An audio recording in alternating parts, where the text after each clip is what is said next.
Ryan Storland, and welcome to the Marmot's Hole podcast, brought to you each week by KoreaFM.net, an online radio station featuring independent musicians and original podcast content from the Korean Peninsula. Of course, I'm joined always by Robert Kohler, a magazine editor here in Seoul, who for years operated the Marmot's Hole blog on rjkohler.com. And today, Rob, we'll start with the big news on the peninsula. The Kaesong industrial complex is no more. We'll also talk about how THAAD has come roaring back, and we'll finish with a lighthearted discussion of the late-night talk show host Conan O'Brien. But first, we had a break for Seoul Lao, Rob. So what did you do for Seoul Lao? I had an assignment for one of the magazines that I work for. So I ended up going down to the island of Gojedo near Busan. Wonderful place. I definitely recommend it as a travel destination. I spent about 4 days down there, running around the island, taking pictures. There are worse ways to spend a long holiday. It's hilarious because my girlfriend's from Milyang, so for the last two major holidays, here, Chuseok and Seoul Lao, I've gone to Milyang. And this last time I went to Milyang for a couple of days. We did the ancestral ceremony, and then we too went to Goje Island. So what did you see down there? So we stayed at a pension right on the water. And then, tons of those down there. Yeah, I know. Yeah, so but not nondescript. And then we went to a Buddhist temple. It was on a mountain.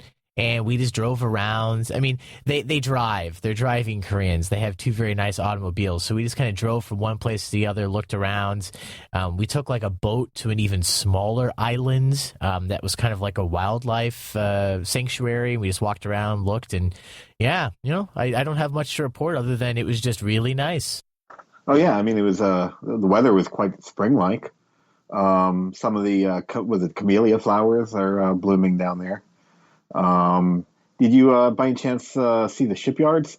Oh, yeah. So we talked about this. We sent some messages back and forth.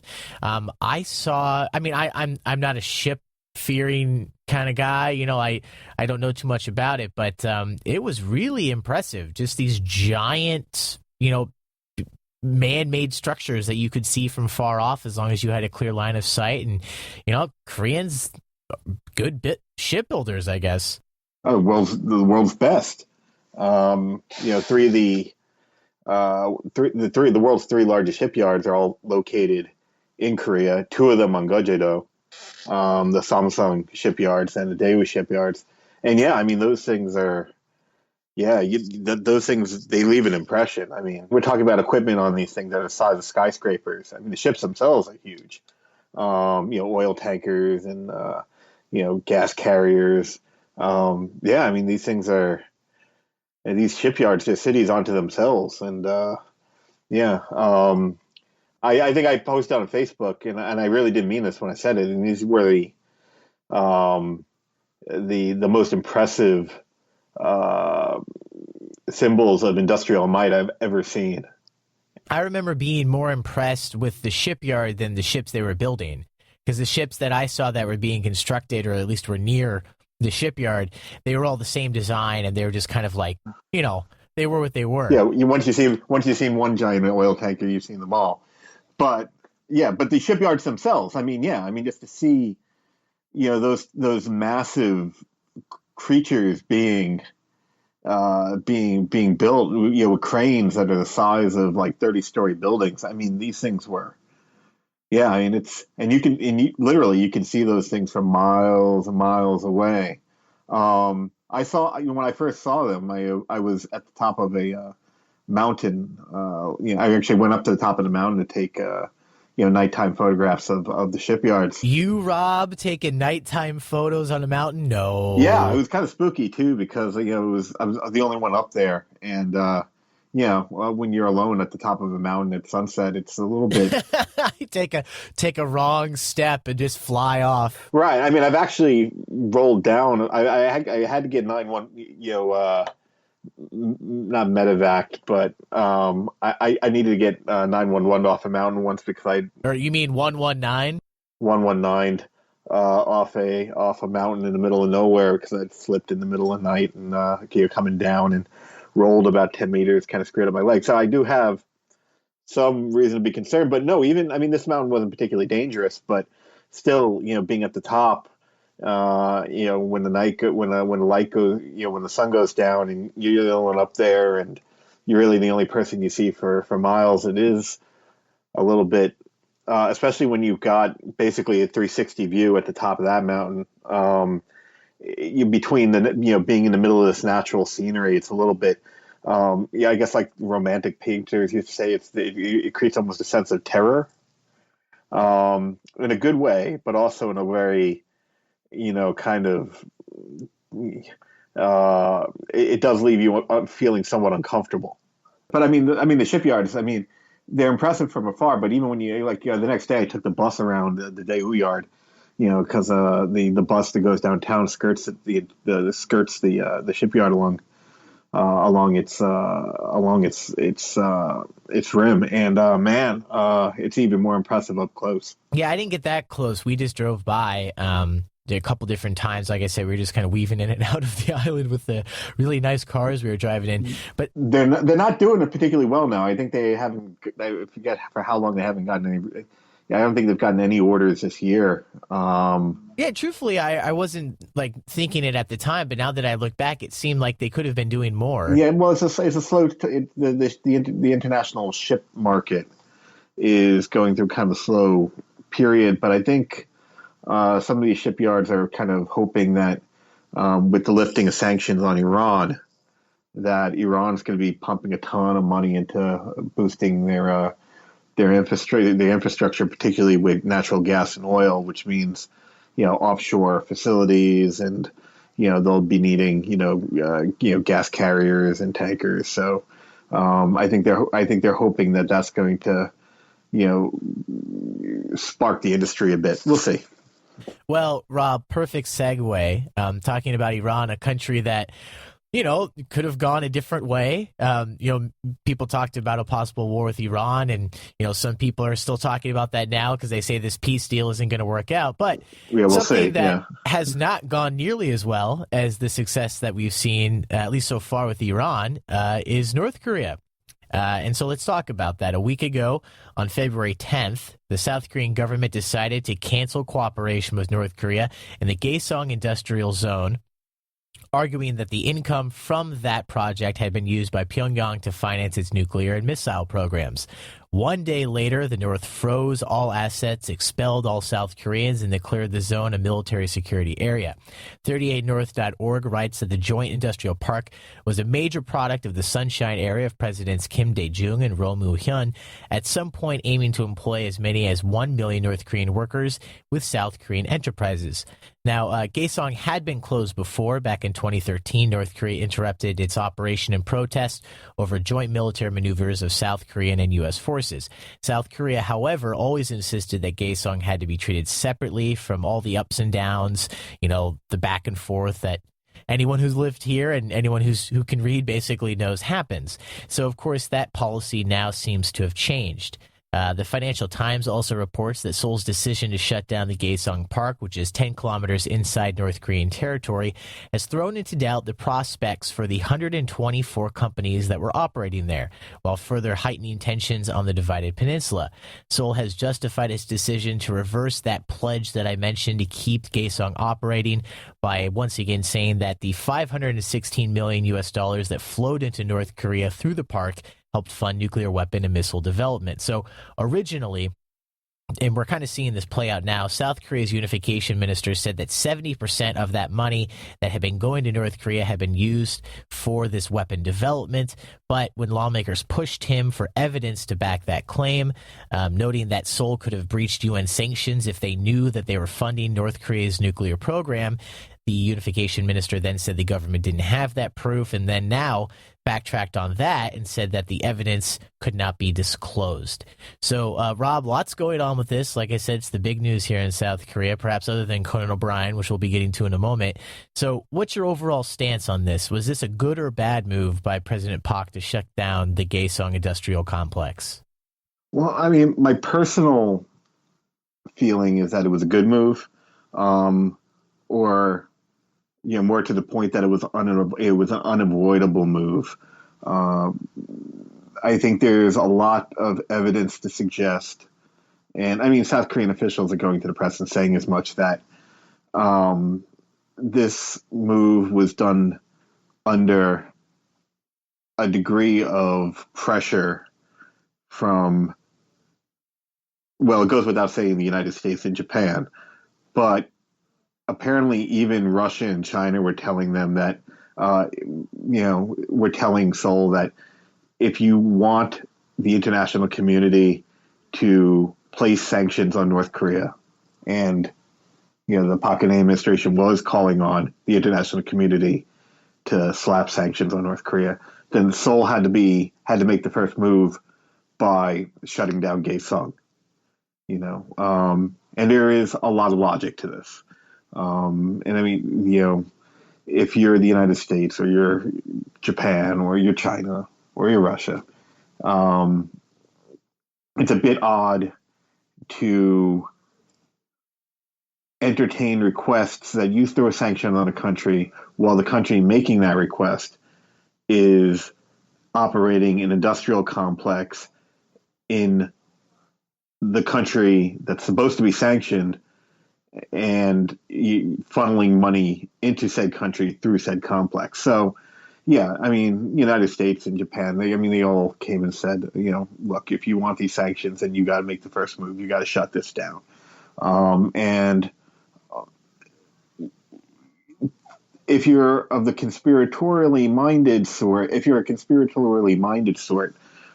fact that the Chinese and the Russians were also asking Seoul to shut down the complex, you might believe that China and Russia are trying to clear Korea out of the North Korean market so that they can, monopolize it themselves.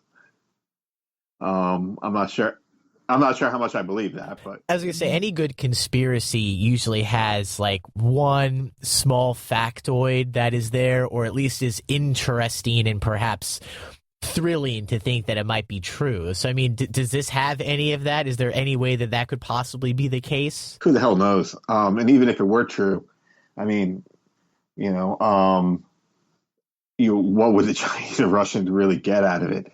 Being able to corner the North Korean market is like, I don't know, saying you're cornering the Albanian market or something. It's, it's not the sort of thing that's going to, it's not the sort of thing that with which major economies rise and fall. You know what I mean? So then, when correct me if I'm wrong, when you talk about how this was a good idea to shut down Kaesong, you're looking at it as in within the context of the situation and everything that's going on, it was the right decision. Well, look, yeah, I'll quote the Wall Street Journal in here. The Wall Street Journal ran an editorial on when it got shut down.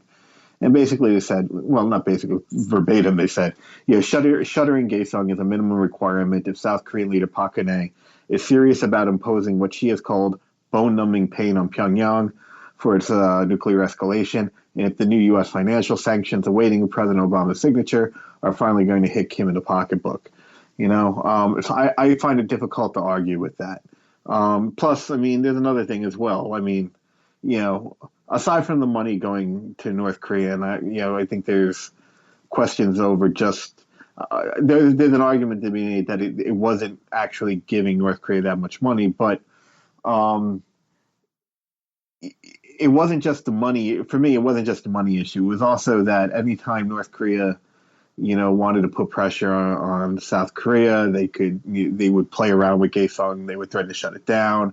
They would take, South Korean workers hostage. There was a lot of nonsense that went on there. And as a guy at the Heritage Foundation, a scholar Bruce Klinger tweeted, I thought it was kind of funny. Realizing that being repeatedly kneed in the groin is not dialogue, is the first step to recovery. I think, unfortunately, I think he's hit the nail on the head there. So I'm just trying to see kind of where you're coming at this then. So it sounds like you completely agree with the situation right now. This was a smart thing to do, but I've been seeing this kind of play out on social media and also just my friends on Facebook. And I have some friends who think, okay, this is a bad idea. I have some friends who agree with you. They say this was a good idea. But then I also have friends who say this never should have existed in the first place. So where do you fall in line? Well, I mean, look, I'd be more. I was never a fan of Sunshine to begin with, so I never liked the Kaesong Industrial Complex. I never liked the idea, um, but so yeah, naturally, for me, closing it down is, I'm not sad to see it go. That being said, I mean, there's another argument here, and I think it is worth examining. Um, as a safety valve, it was useful. No matter how bad relations between North and South Korea got, Kaesong managed to survive. You know, um, and it was a way. It was sort of a bellwether that, even if everything else looked like it was going to shit, as long as Kaesong was going, you knew that things would probably be okay. Right? At least that's how you felt. Um, Definitely closing it down is going to worsen relations, right? The North Koreans were always happy to screw around with Kaesong, but they're not happy that, South Korea is the one that finally put a fork in it, right? They're not happy about that. Um, Certainly the South Korean companies that were working in Kaesong are going to be taking a hosing. But if it makes them feel any better, they're not the first company to they're not the first company operating in North Korea to get burned. So yeah, there's a lot not to like about this.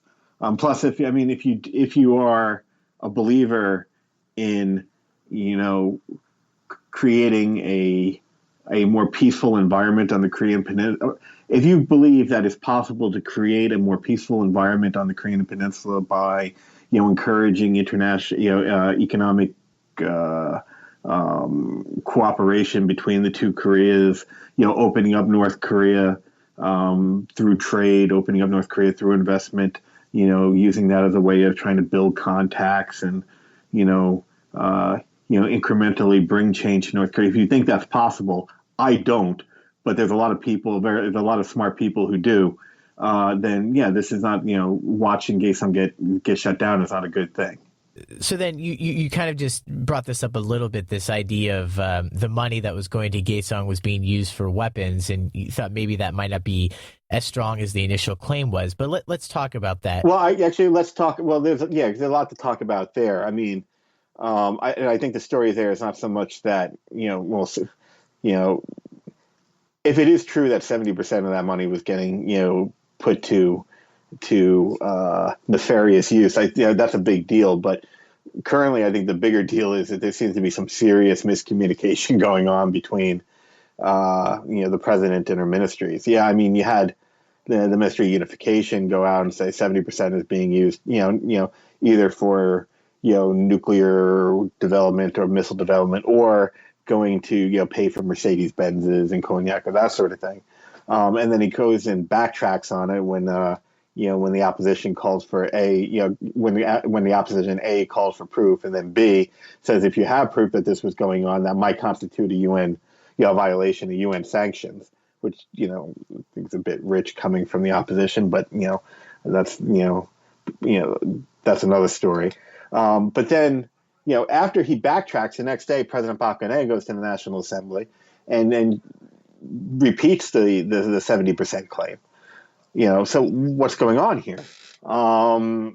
Yeah, and then again, the minister goes, it is true. It might be true, but we really can't disclose why we think it is. I mean, who the hell knows? Um, you know, um, I am because I'm inclined to think the worst about Kaesong. There we are. Look, it's important to be honest here. I'm inclined to think the worst about Kaesong. So, you know, um, in the spirit of the renewal of the X Files, I want to believe. Nice tie in there. That was good. I want to believe that this was all, BS and, an under the table way of, that. Yeah, I want to believe that the sunshine regimes were looking the other way while they knew, North Korea was taking that money and then using it to build nukes. But I have no proof that that's the case. How could that ever have been I don't understand how that ever could have happened. What would have been the motivation for that? Well, I don't know. Look, I don't think, even if it is true even if it is true that previous South Korean governments, and it wouldn't just be, Kim Dae Jung and Roh Moo-hyun, it would also have been the Lee Pak administration. Mm-hmm. Even if it's true that they knew what was going on, how North Korea was spending its money, they thought other political and security priorities were more important. Other than nukes and missiles. Right. I mean, look, countries make those kind of decisions all the time. Look, for example, during the Cold War, we may have known that certain, dictators, I don't know, in Latin America were, may have had side businesses, exporting cocaine to the United States. We might have known that that's the case. We may not have liked it, but we can continue to back them anyway because of that there were more overriding political factors. I don't know, man. I grew up in a very rural area of Iowa, and one time my neighbors were actually making meth, and the cop in my town he was a nice guy, but he was basically kind of useless, and he would sit out in front of the town with a speed gun just checking people because there was a speed trap, and one day after work, I worked at a convenience store. And I rolled into town like at midnight or something after we had closed down. I rolled up to the cop car and I said, "Hey, how you doing? Like, I think my neighbors are making meth." A couple months later, my neighbors the cops rolled in, kicked in the door, had bulletproof vests, and like arrested my neighbors. And we lived a couple blocks away from a school, so they got like crazy sentences because they were within a school zone, like making drugs. So it was pretty bad. But like once again, I don't feel too bad for them, making drugs and everything, but. I gotta tell you, man, even that is not a nuclear weapon. Well, look, I mean, that's a little different. Possibly so, but I don't think anybody, even Kaesong's strongest, detractors, and frankly, I consider myself one of them. Nobody is accusing, Kaesong of, being the sole source of income. The sole source of funding for North Korea's nuclear program. Most of the money that they were using for that comes from other sources. Kaesong probably wasn't making all that much money for North Korea. And like I said, if you are a proponent of if you think, if you believe that engagement with North Korea was working, or could work, engaging North Korea economically, engaging it politically, engaging it culturally. If you believe that in the long run will create a more stable security situation on the Korean Peninsula, you might be willing to look the other way in Kaesong because you think that Kaesong is serving a higher purpose. Again, we're all basing this on we're premising this on the assumption that the South Korean government knew that. We're doing on two assumptions. That the claim is correct. That is true that 70% was going to the missile program, and B, that the South Korean government's that's a succession of South Korean governments knew this. Both of which we don't know, and highly debatable claims. But I'm saying if all those things were true, there might be it still might be illegal, and it would still probably be a violation. It might be a violation of UN sanctions, but you could at least make a compelling argument for why that might have been necessary for the greater interest of the nation. Well, so as you've made a very clear case, this is a little complicated, and we might not never know. We certainly don't know exactly what's going on. Especially since I'm arguing a point that I don't really agree with. But devil's advocate. But right, okay, so let's move on a little bit here. So it's right. shut down. That has happened. Like I said, it's being criticized, but yourself and I have some other friends who are very happy to see this be shut down. And as I mentioned, even further than that, would have been happy to have it never have been put together in the first place, as opposed to thinking it might have been an okay idea and it just didn't work out. But not necessarily because of Kaesong, but because of the missile test that the rocket test. Sorry, not to defame anyone. The rocket test that North Korea did, and then obviously peaceful rocket. Recent wasn't a test. They put up a satellite. Put up a satellite, and then the recent nuclear test that they claimed it was one thing, and then people were saying it's something else, but it's definitely a bomb that was tested. So we're now talking about THAAD again. And this is something that's been in the news more or less, for a long time at different levels. From what I remember previously, the reports that I had done and the reports that I had heard was that it seemed like it could have worked, but more or less because of how Korea's relationship with China would be affected if THAAD was implemented. It was kind of being put off, or it was being not implemented, and they're just still talking about it and kind of having an argument. But that definitely seems to have changed now. So is that the only thing that's changed with that? Is that, North Korea is now testing rockets and another nuclear test, or was there something else that's not being reported that also plays into this renewed discussion of THAAD? Well, I think there's a couple of things. Yeah, I mean, first of all, there's the North Korea angle to this. Obviously, you have the nuclear test, you have the nascent North Korean space exploration program going on that some allege might be convertible to an international ballistic missiles program. Not that we'd ever accuse North Korea of doing that. So you have that angle. I'm pretty sure you have the Americans continuing to nudge Seoul and saying, look, we really want you to get on the whole missile defense bandwagon with us, join the team, so to speak. But I also think there's also a growing frustration.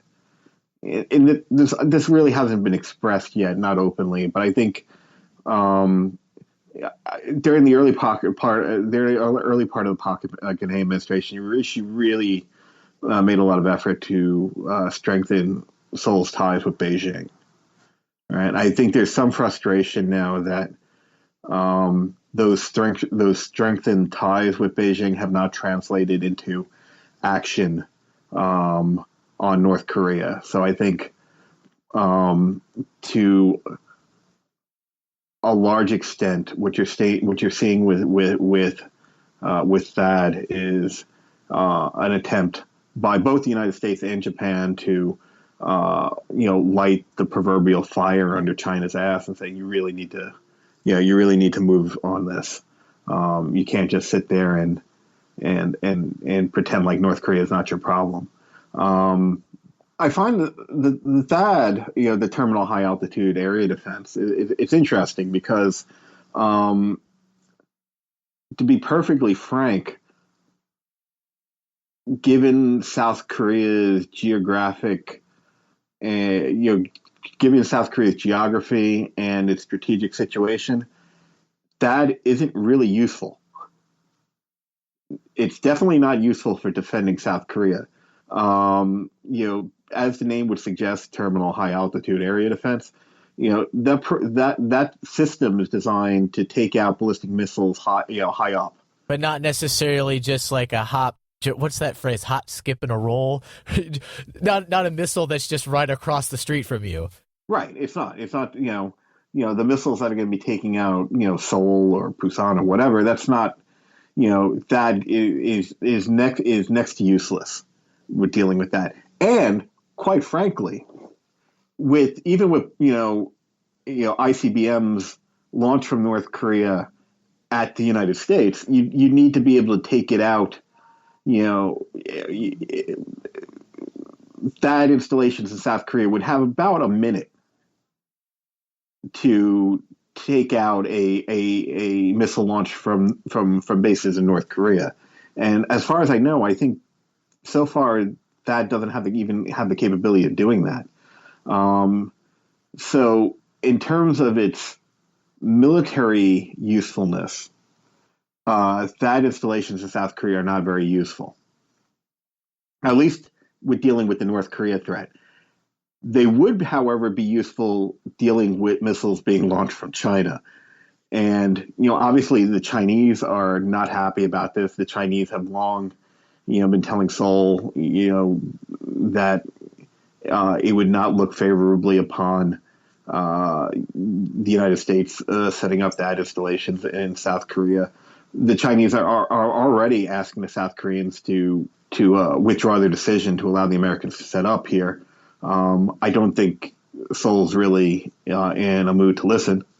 But look, I personally, like I said, I actually think that the decision to set up that here is a good idea, precisely because precisely because I do think it puts pressure on China to, it sends a message to China that there are consequences to doing nothing. So you're not a fan of THAAD as in let's protect Korea from North Korea, but you're a fan of THAAD for, as you just mentioned, another reason. Right. Yeah, right. I do think, it's another way of putting pressure on the Chinese to, play, to take a more proactive approach to their client state in North Korea. And let's be frank here. I mean, look, as an American, I think I've mentioned this before on the podcast. As an American, I'm sympathetic to, the headaches of dealing with loose cannon allies. The United States has tons of them, allies that are, not particularly easy to deal with, and client states that are not easy to deal with, that are a pain in the asses. They can be an embarrassment sometimes, right? So you're throwing China a bone here. You're understanding at least somewhat the situation. I'm trying to say that I understand their situation, right? I know, God knows, North Korea is probably even, not the easiest ally to have, right? But the relationship is what it is. And, you pump a ton of money into that country, to pursue certain strategic goals, there are consequences to that. So, I'm a little bit annoyed because I keep on seeing China, try to unload North Korea's nuclear program, the solution to that onto the United States, that we're going to pay, it's going to be South Korea and China and South Korea, the United States and Japan that pay the price of resolving the nuclear issue, not North Korea, not China, not even the Soviets did that. The North Koreans have been trying to, build nukes going back all the way into the Cold War. When the Soviets realized what the North Koreans were up to, they put the kibosh on it. Right, because the Soviets understood that if you're, the Soviets were a superpower and they acted like one. The Soviets were a superpower. Take note, China. The Soviets were a superpower and they acted like one. That's good.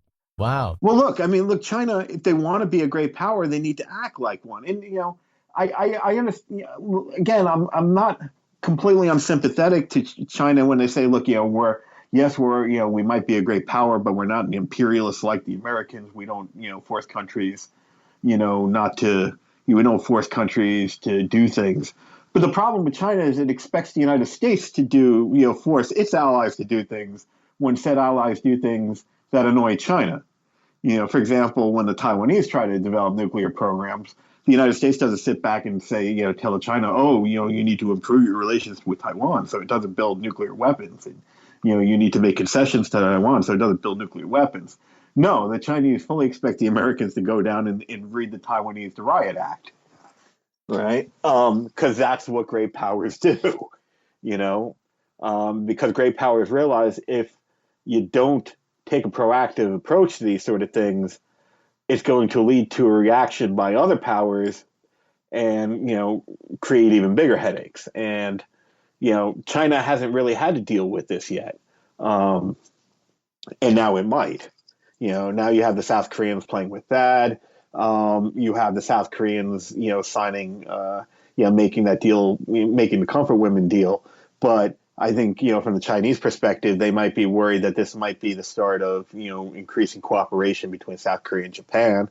And, by extension, South Korea, Japan, and the United States, as a way of, creating a broader regional military alliance that might, not just deal with North Korea, but also deal with other, areas in the region, for example, South China Sea. So, look, yeah, maybe it would have been better for Beijing to, take a firmer approach to North Korea early.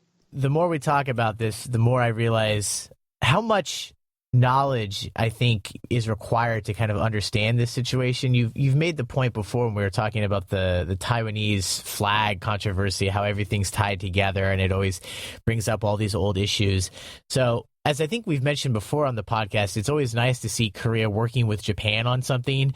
And so even when you have something like this and there's a nuclear threat in North Korea or there are some problems with China, as you mentioned, the more that perhaps South Korea moves in with Japan, that's nice to see. But then there's always the old history there as well. So Right. I guess the end of this conversation would just be that we don't know. And Right. we'll see how it continues. Well, a couple of other things that should be noted. It's not just that. I mean, today the F-22s. Yeah, the stealth. The F-22s came to Osan. Now, 4 of them came over. 2 will be remaining for the time being. 2 will go back to Japan. That's the first time since 2010 that the F-22s have visited Korea. Yesterday was it? The USS North Carolina, which is a Virginia class nuclear sub that paid Pusan a visit. Last month you had the B-52. Next month you have the supercarrier, the USS John C. Stennis, will be coming to the Western Pacific, and they're currently in talks with the U.S. Navy is currently in talks with the South Korean government about how that's going to be deployed. Something I didn't know, but while I was preparing for the podcast today, I read apparently elements of the 1st Special Forces Group and the 75th Ranger Regiment are currently training with South Korean forces. Since the nuclear test, since the Things are getting a little real right now. well, yeah, since the nuclear test, since the missile test, there's been a noted uptick in the amount of allied military activity going on. Do I think any of this is going to change anything? I mean, you know the answer to that. Yeah. No, but I definitely see a changing of attitudes with the South Korean government. Also, something else today that was interesting and probably bears mentioning on this podcast because I do think it's a big deal.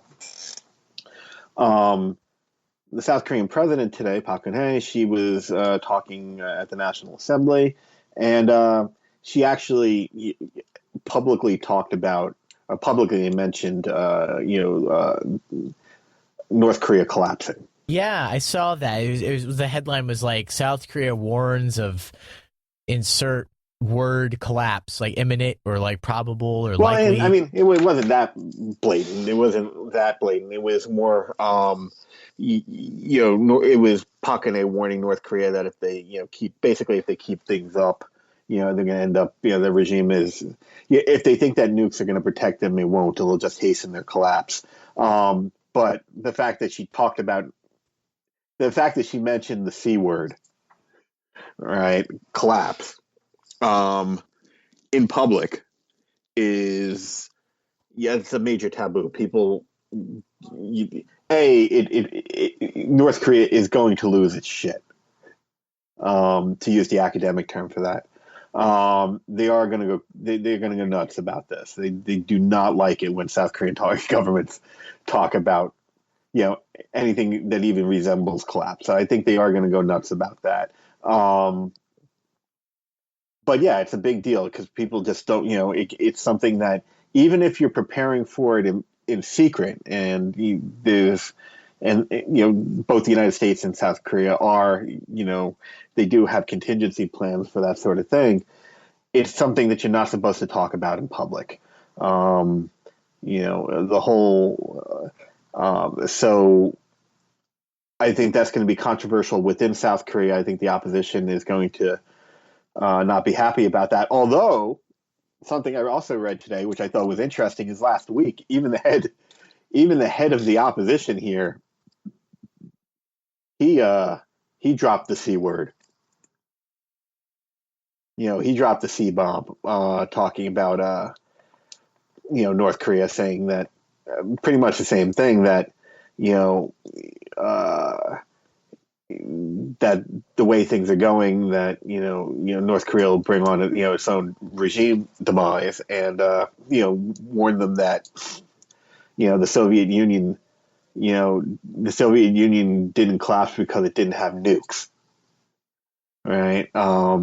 So even the opposition has been talking about collapse, and I was reading a editorial in the Hangul today, um, that about Kaesong, that was worried that the decision to close Kaesong might have been motivated by a feeling, in the current, a feeling on the part of the Park Geun-hye administration, that the nuclear issue, the missile issue, but the nuclear issue will not be resolved as long as the current North Korean regime survives. They were worried about that, and that now might be the time to really put the full court press on the North Korean regime to get them to collapse. Where before it was like, we'll see where it goes, because the nuclear issue wasn't to the point that it is now. But now that it is, they say, okay, it has to end. Well, I mean, all South Korean governments have been, basically since her dad, really, have been married to the idea that, of peaceful unification, that, we're gonna, hash these things out. We're gonna, create, dialogue, and, maybe, exchanges and cooperation, and we'll eventually, one day, way down the line, we'll come together and you reunify. Even if certain South Korean governments may not have ever believed that, at least they paid lip service to it. But now there's a feeling, and again, I don't know how true these are. I mean, certainly the South Korean government isn't, certainly the Park Geun-hye administration isn't publicly saying this, but I think that some people suspect that, what the South Koreans believe now is that, these problems won't be resolved until North Korea finally collapses, and maybe now is the time to, really up the pressure on North Korea to try to tip them over the edge. Through what they're talking now is secondary boycotts of North Korea. So, putting sanctions on North Korea is one thing, but if you really want to, if you really want to hurt them, then what you do is you start sanctioning Chinese companies that do business with North Korea. Yeah, and they also said they don't want people to go to, was it North Korean restaurants or North Korean businesses? Well, yeah, that's another thing. That's all internal stuff. But we're talking about,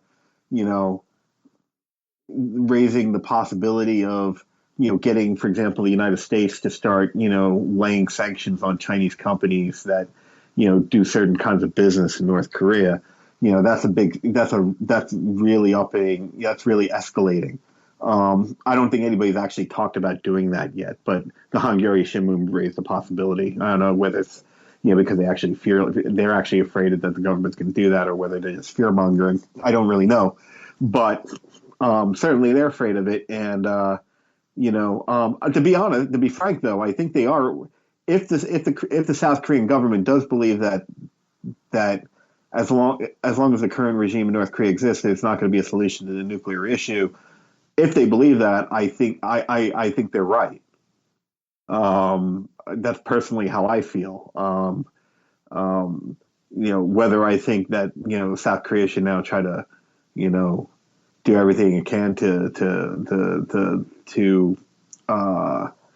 spark a collapse of, or to promote a North Korean regime collapse. That's another issue. I'm not sure if that's such a smart thing, but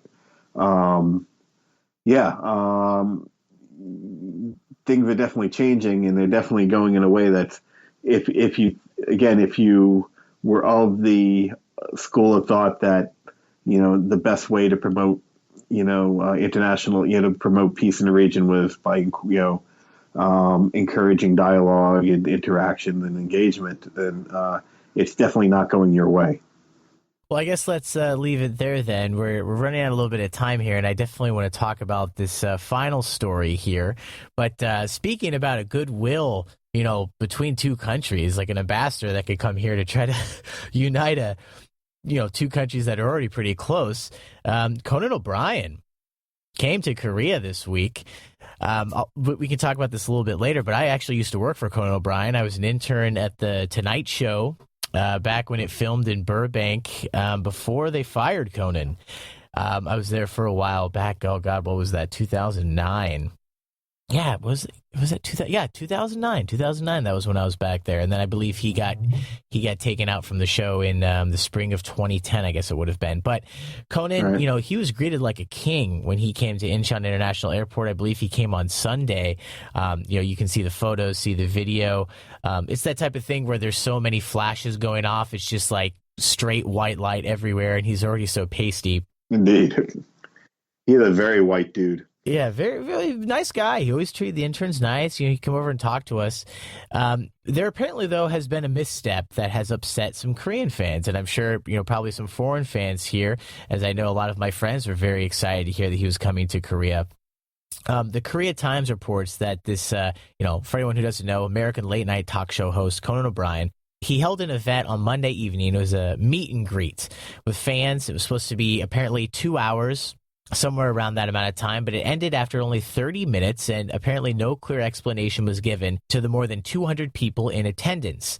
So the event ended up closing before 8 p.m., but what really is making this story, aside from the fact that people were, perhaps a little bit upset that they only got a half an hour with someone they really wanted to talk to, by approximately 9 p.m., so somewhere around an hour later, the U.S. ambassador to South Korea, Mark Lippert, his Twitter account posted a photo of him standing next to Conan O'Brien with the title, "Welcome to Korea." So the Korea Times reports that fans at the event are now claiming, or at least at that time they claimed, that the ambassador's unexpected appearance could be the reason for the disappointing length of the meet and greet.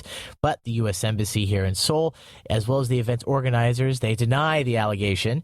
They say the ambassador's visit was just brief, unrelated to the shorter than expected event, but they did not go on to specify the reason for the comedian's early departure. And of course, Conan O'Brien, he's here in Korea, not because of any, sort of big reason, but he actually apparently got a fan letter from a Korean, and she sent him a package of Korean snacks, and that was why he decided to come here. So, Rob, what have you been seeing? What are people talking about Conan O'Brien? Are you excited to hear that Conan was coming to Korea? Are you happy that he's here? Are you a Conan fan? No, I mean, I'm not a huge Conan fan. I mean, I know that the guy is.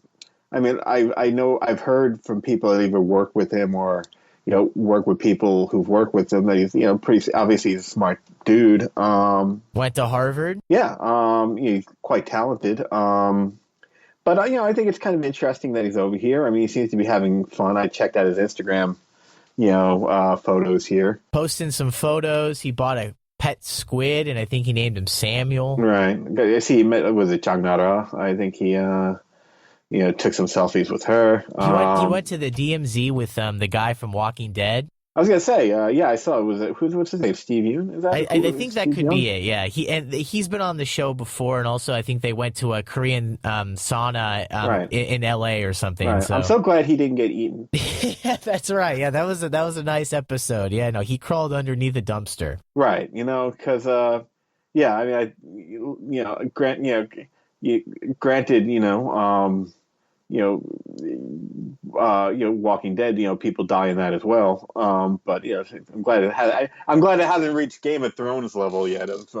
If he had died in the show, I remember I read something about how they were killing off some other characters of color around at the same time. It might have turned into the Oscars at that point. So probably good that he stayed along. Right. Yeah. You don't want the zombie apocalypse to look too white. But he's good. I like him on the show. So, race aside, I was glad that he and he's married to the other girl. It would have screwed up the storyline. But true.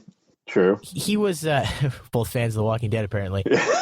So Conan's here, and I think, aside from this misstep, and probably there wasn't too much there. I really think Conan's a nice guy. I never have anything bad to say about Conan, especially after working for him for a short time as an intern. I'm really happy that he came to Korea. Like I've said before, I really enjoy living in Korea. I think it's a great time. I really like the people, like the culture, and anytime something like this can show off Korea to the world and not make it look insane, because there's some news stories that come out of Korea, and I think Western audiences, especially in the United States, are just like, ooh, strange Korea, and hopefully I don't think that's going to happen with Conan. Well, I mean, I find some of the strange, news stories amusing too, but yeah, I mean, look, I mean, again, it's more evidence that Korea's international cool factor is, it's at an all-time high. You're getting people over here, and like you said, anytime you can show off the country in a positive way to the international audience, it's a good thing, especially when you have North Korea, throwing feces around the proverbial monkey chain, right? Cage. It's nice to be able to show that, the entire peninsula isn't that way.